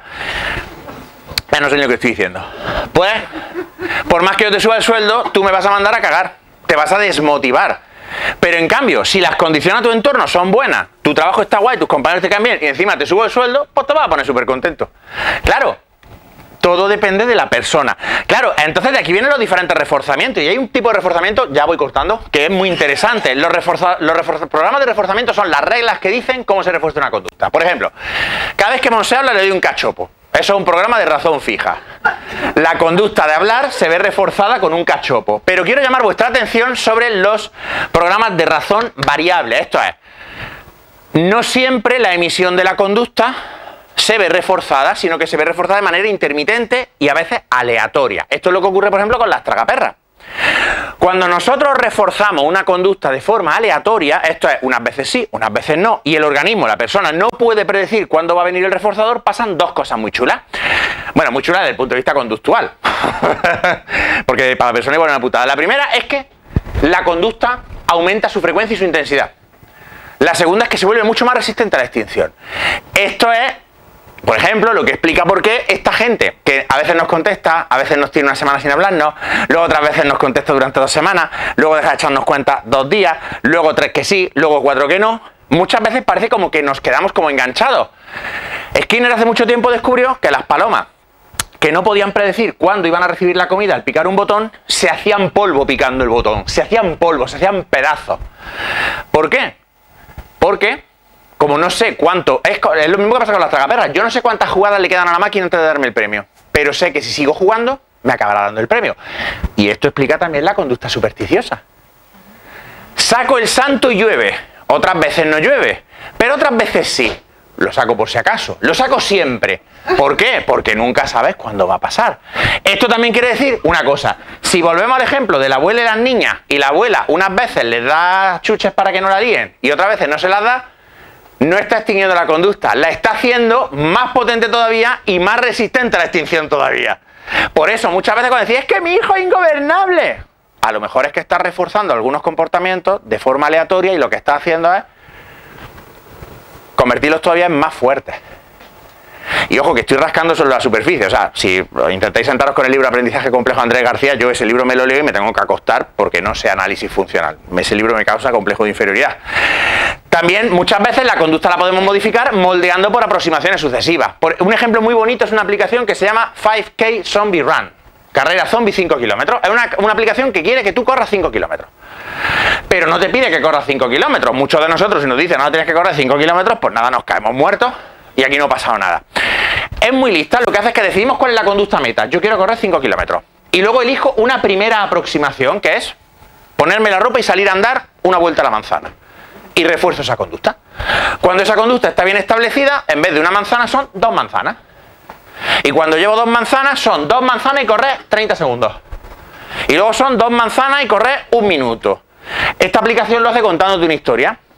Tú vas andando, ha habido un apocalipsis zombie, tú eres un superviviente, tienes que salir a buscar recursos para tu comunidad de supervivientes. Y tú vas andando, te va contando, entras en un edificio, encuentras medicina, no sé qué. ¡Coño, un zombie! ¡Echa a correr! Y tú corres. Y entonces de repente dices, ya está, ya, el zombie, ya, para, el zombie ya está. Claro, al principio el zombie es variedad, seguidor de hallados y a los 2 segundos se pierde, ¿sabes? Y ya está. Pero luego los zombies se van volviendo más rollo 28 días después. ¿Sabéis lo que os digo? Que son unos hijos de puta que corren y se hacen pedazos y tal. Y entonces, poco a poco, por aproximaciones sucesivas, la aplicación va consiguiendo que una conducta que no está en tu repertorio, que es correr 5 kilómetros, ahora lo esté. Reforzando primero el salir a andar, luego andar y correr un pelín, luego un pelín más, etcétera. Fijaros que el lenguaje se aprende por aproximaciones sucesivas. Aba, aba no, agua. Agua, agua no, agua. Agua. Muy bien, hijo mío. Pues eso es un moldeamiento por aproximaciones sucesivas. Y esto es clave para el cambio de hábitos. Muchas veces los hábitos fracasamos en cambiarlos o en implantarlos porque intentamos ponerlos a cholón. Venga, ya está. A partir de mañana me voy a levantar a las 5, voy a hacer 1000 burpees, voy a correr una maratón, voy a tomarme una tortilla de 14 huevos. Y claro, Rambo, no puedes, porque no hay un reforzador todavía claro. Pero a lo mejor puedes levantarte 15 minutos antes y dar una vuelta a la manzana. Y cuando lleve una semana y ya no te cueste, pues a lo mejor puedes levantarte 15 minutitos antes, más, y darle 2 vueltas a la manzana. Y poco a poco, entonces por eso digo, cuando vemos gente que dice, ¡buah, qué motivación, qué fuerza de voluntad! No, lo que estamos viendo es el resultado de un proceso. Y pensamos que es por una característica interna, porque no vemos todo el proceso de aprendizaje que ha habido detrás. No vemos como esa persona que va al gimnasio todos los días sin fallar ni uno, al principio no iba al gimnasio todos los días. Pero claro, es que ahora ya esa persona está en otro sitio, al que podemos llegar con aprendizaje. ¿Perdón? O iba al gimnasio a ligar, ¿no? Oiga, bueno, pero si le salía la jugada y ligaba, pues ahí lo llevas, ¿no? Entonces, claro, también podemos aprovechar para encadenar. Por ejemplo, una forma muy buena de crear nuevos hábitos es el proceso de encadenamiento. Una respuesta constituye la señal para realizar otra. Hay un principio básico en modificación de conducta, que es el principio de Premack, que va genial para establecer nuevos hábitos, que dice, si tú ya tienes un hábito, vamos a suponer, por ejemplo, desayunar, y quieres crear un hábito nuevo, coge el hábito nuevo y emparéjalo con el hábito que ya realiza. Por eso mucha gente entrena temprano por la mañana, porque su hábito de ducha más desayuno se convierte en el reforzador de salir a correr, ir al gimnasio, entrenar en casa, lo que sea. Pero claro, también tenemos procedimientos de castigo, yo voy acabando. El castigo tiene varios problemas. El primero es que el castigo muchas veces no elimina la conducta, elimina la conducta en presencia del que administra el castigo. El que administra el castigo se convierte en un discriminativo. Mi amigo Luis de Amores hace un ejemplo maravilloso que es, hablando de acoso escolar, que es que muchas veces simplemente modificar las contingencias de la conducta de ese niño, o sea, castigar esa conducta no sirve, porque lo que hacemos es que le enseñamos a ser más hijo puta. Y él pone un ejemplo. Imagínate un niño que le dice a otro, peste boca, Que como te huele el culo, te huele la boca. Eso no se le dice a la gente. Entonces el niño o se lo dice cuando no está la profe, o aprende una respuesta alternativa con la misma función. Profe, ¿podemos abrir la ventana? Huele fatal. Tengo fatiga. Fijaros, está cumpliendo la misma función que insultar a su compañero, pero la morfología impide que se aplique la contingencia de castigo. Eso es un problema que tiene el castigo. Lo segundo, muchas veces la persona que administra el castigo puede acabar condicionándose por condicionamiento clásico como un estímulo negativo. Si tú solo castigas a tu hijo, pues tus hijos te van a acabar cogiendo asco. Y claro, tú no quieres. Si tú solo hablas con tu pareja para castigar comportamientos, tu pareja te va a coger asco. Y además, muchas veces las respuestas emocionales aversivas que van asociadas al castigo, especialmente al castigo físico, pueden impedir que la persona aprenda qué coño se está castigando. Y además pensar una cosa, el castigo no enseña lo que hay que hacer, el castigo enseña lo que no hay que hacer. Es muchísimo más eficaz extinguir, esto es eliminar los reforzadores de la conducta que no queremos que se dé y reforzar mucho la conducta que queremos que se dé. Eso es muchísimo más eficaz, muchísimo más rápido y servirá de forma mucho más eficaz para modificar la conducta que queremos modificar. ¿Tú quieres que un compañero tuyo, tú quieres que un amigo tuyo llegue puntual a los sitios? No hace falta que le castigues. Simplemente, cuando llega la hora y no viene, te vas. ¿Por qué? Porque si tú te quedas y le esperas, aunque luego le eches un chorreo, ese castigo, su valor, es inferior al alivio de no tener que llegar a su puta hora. Con lo cual, ese castigo tuyo es el peaje que él paga por poder llegar tarde. Entonces cambiamos las contingencias y extinguimos la conducta de llegar tarde. Si tarda más de 10 minutos, me piro. Y yo, que es que no has esperado. Ya, bueno, es que hemos quedado a las 12, pero que son las 12:25. Bueno, pues ya está.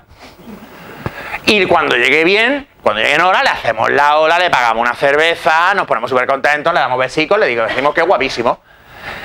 Vosotros podéis pensar que todo esto es muy básico, pero esto lo hacen continuamente. Por ejemplo, las tarjetas de crédito usan economías de fichas haciendo canjes de puntos por el gasto para que gastéis más. Netflix coge y autorreproduce el siguiente episodio para que el coste de iniciar el siguiente episodio sea menor y por tanto sea más probable que sigáis viéndolo. El CEO de Netflix dijo una cosa que me parece horripilante, que es nuestro máximo competidor es el sueño.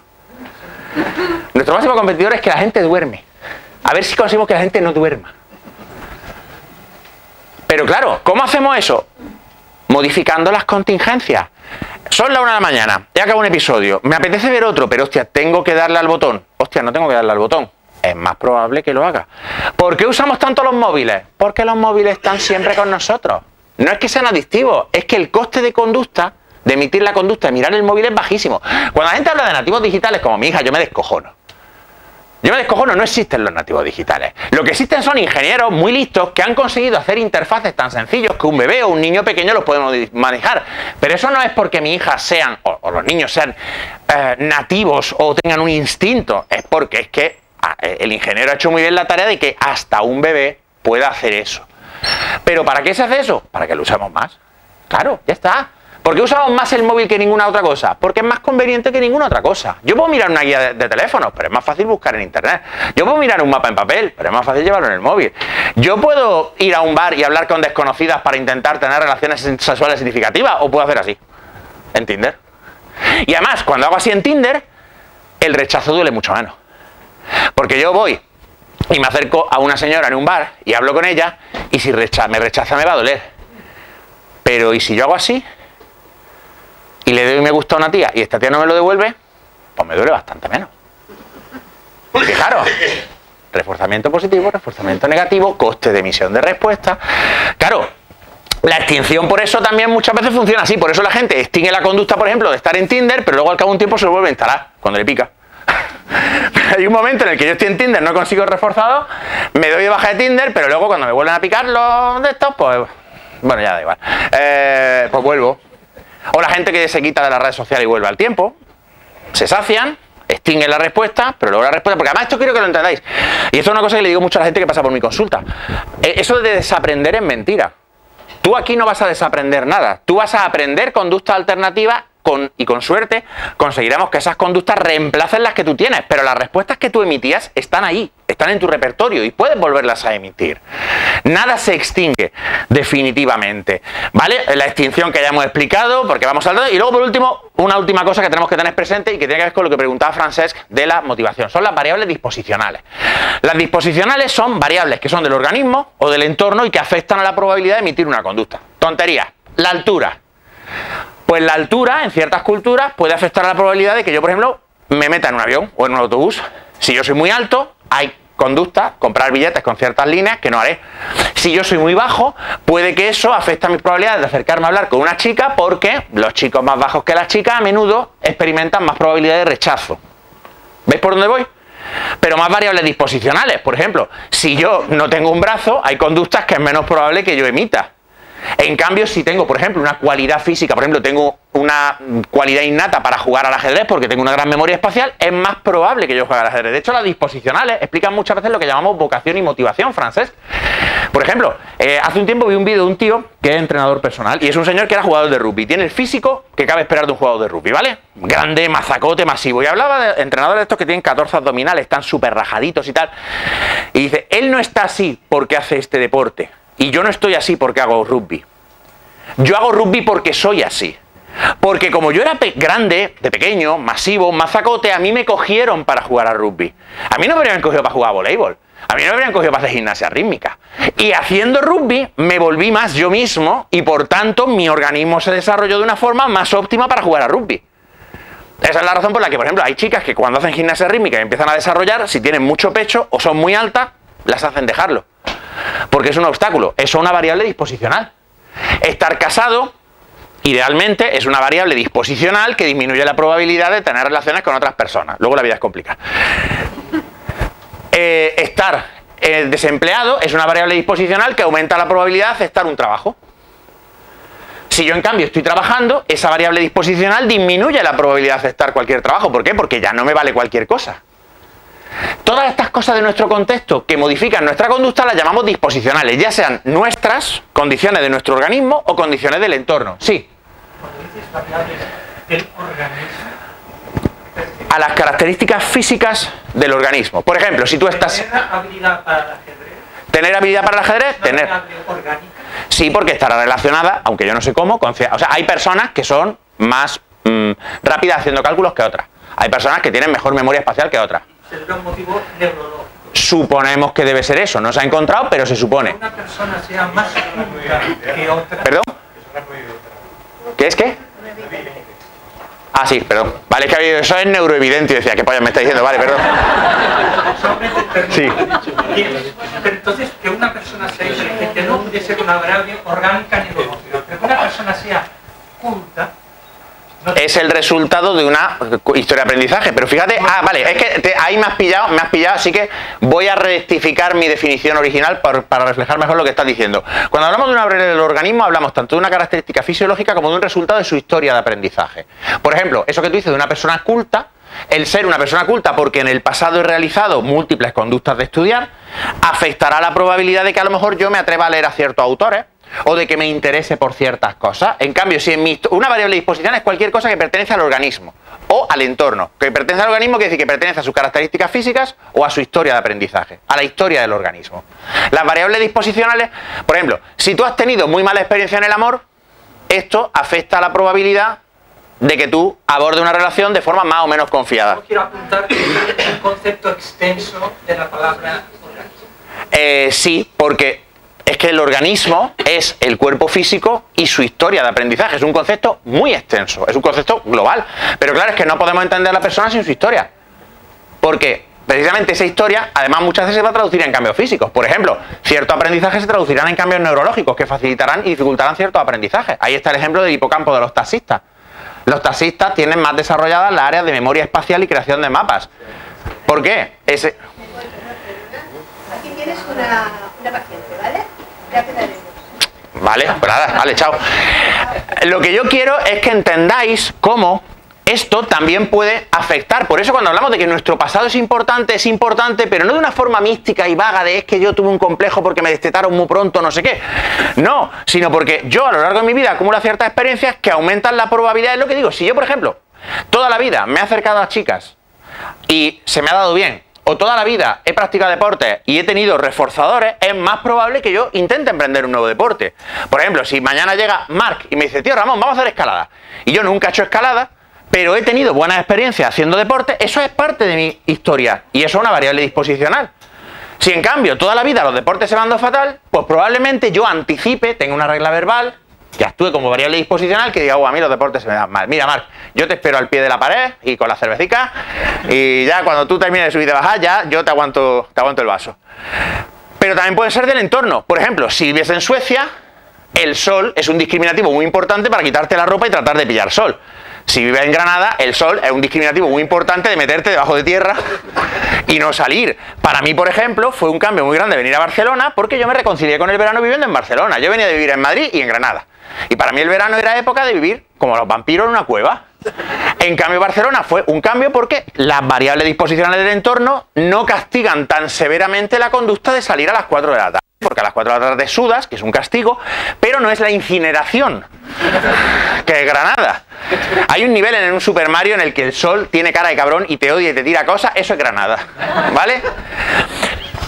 No quiero extenderme más, aunque me quería presentar el ejemplo de un caso de entrenamiento de empatía en un tema de acoso escolar de mi compañero Luis de Amores Cabello, orientador en un colegio de Sevilla, pero sí quiero al menos recomendaros el caso de Curro, se nos ha ido un poco el tiempo, este vídeo de mi compañero y amigo Alba Sotelino y Luis de Amores, hablando precisamente sobre reglas verbales y su impacto en la convivencia escolar del Psicofest de Granada de este año 1924, una experiencia magnífica.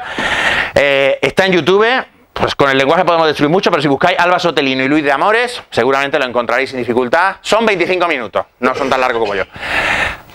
Con esto, lo que quiero es daros una pincelada de cómo funciona la psicología de verdad. La psicología científica, o al menos una de las aproximaciones científicas a la psicología. Hay otras aproximaciones que también trabajan desde la ciencia y también trabajan desde la evidencia, como puede ser la aproximación cognitiva. Hay aproximaciones en psicología social que son también plenamente científicas, en psicología evolutiva, pero mi amigo Fernando Blanco, que es profesor en la Universidad de Granada, dijo una cosa que me pareció muy potente. Esto que os acabo de contar, estos principios del aprendizaje, son el lenguaje común de todos los psicólogos que hacemos ciencia. Todos los psicólogos que hacemos ciencia reconocemos la universalidad y la validez de estas leyes. De hecho, estas leyes están en par con la teoría de la evolución y con las leyes de la física en cuanto a grado de evidencia. Nadie puede negar que existe el condicionamiento clásico, el condicionamiento operante, las operaciones de discriminación, castigo, reforzamiento, extinción, todo esto. Y quiero que también tengáis una idea de cómo los psicólogos nos aproximamos. Entonces, cuando alguien viene a una consulta, o cuando un psicólogo intenta intervenir en una empresa, o cuando un psicólogo deportivo intenta trabajar con un equipo de atletas, esto es lo que hace. ¿Qué conductas quiero modificar? ¿Cómo son estas conductas? ¿Qué las antecede? ¿Qué las sigue? ¿Qué puedo modificar en el contexto para reforzar lo que yo quiero ver o para extinguir lo que no quiero ver? Y cuando veáis algo que no os gusta, pensad qué es lo que está pasando que está reforzando esto. Y cuando no veis lo que queréis, pensad qué es lo que se está reforzando en vez de la conducta que yo quiero. Si hacéis esto, ya habéis avanzado unos cuantos pasos en entender cómo y por qué pollas hacemos las cosas. Y la próxima vez que veáis a alguien con una selfie, haciéndose una selfie en el borde de un volcán, que esto es una cosa que ha pasado, lo que diréis es, esto es un moldeamiento por aproximaciones sucesivas. Al principio, tú ponías tu foto y te reforzaban, pero conforme vas poniendo fotos, vas teniendo que innovar, porque claro, ya nadie pone fotos de pie en la playa, pero ¿acordáis cuando todo el mundo ponía fotos de pie en la playa?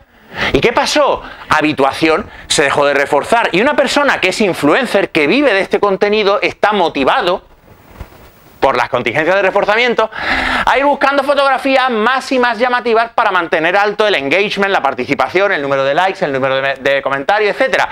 Con lo cual, por final, ¿qué hacen? Pues acaban subiendo al alto un volcán, haces una foto, que es de lo que va la portada del libro, un tío haciéndose una foto del alto un risco, y luego acabamos teniendo esto. Y cuando decimos, es que es tan loco, es que no sé qué. No, es que como decía Jessica Rabbit, la mujer de Roger Rabbit en esa película Inmortal, yo no soy mala, es que me dibujaron así.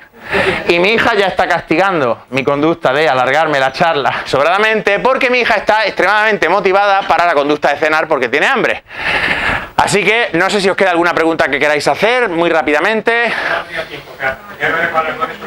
Bueno, pues simplemente daros las gracias por vuestra asistencia y vuestra paciencia. Y si esto os ha interesado y leéis el libro y os interesa, sobre todo os animo a que al final del libro, cuando encontréis la lista de manuales para profundizar, os animéis a profundizar, porque a veces puede ser un poco arduo, pero de verdad vale muchísimo la pena. Muchas gracias.